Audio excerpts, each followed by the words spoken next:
আসসালামু আলাইকুম এভরিওয়ান। এখন আলু দিয়ে ডিম দিয়ে রান্না করব একটু ভিন্ন স্টাইলে। আলুটাকে স্লাইস করে কেটে নিয়েছি, সাথে দিয়েছি লবণ আর হলুদ পরিমাণ মতো।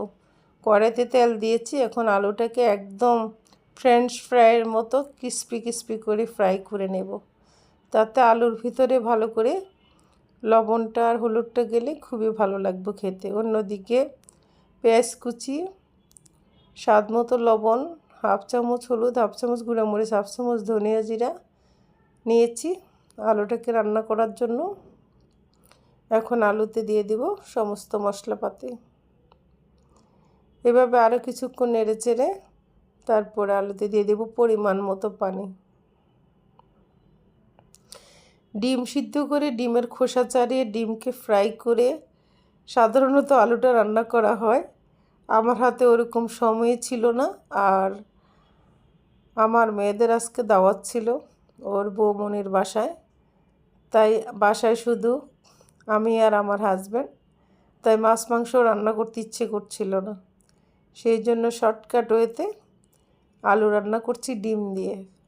দেখলাম আর কি অ্যাপ্লাই করি, এভাবে খেতে কেমন লাগে।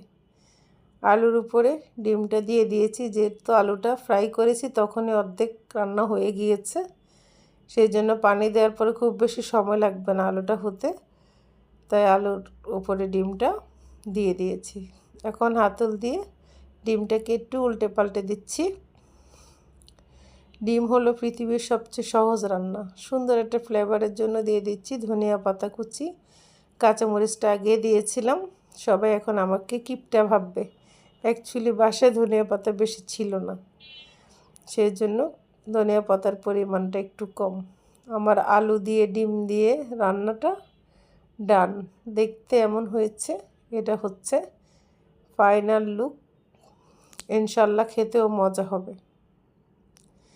তো বন্ধুরা, এটা স্পেশালি আমার প্রবাসী ব্যাচেলার ভাইয়াদের জন্য, যারা সারাদিন কাজ করে এসে খুব শর্টকাট ওয়েতে রান্না করতে হয়।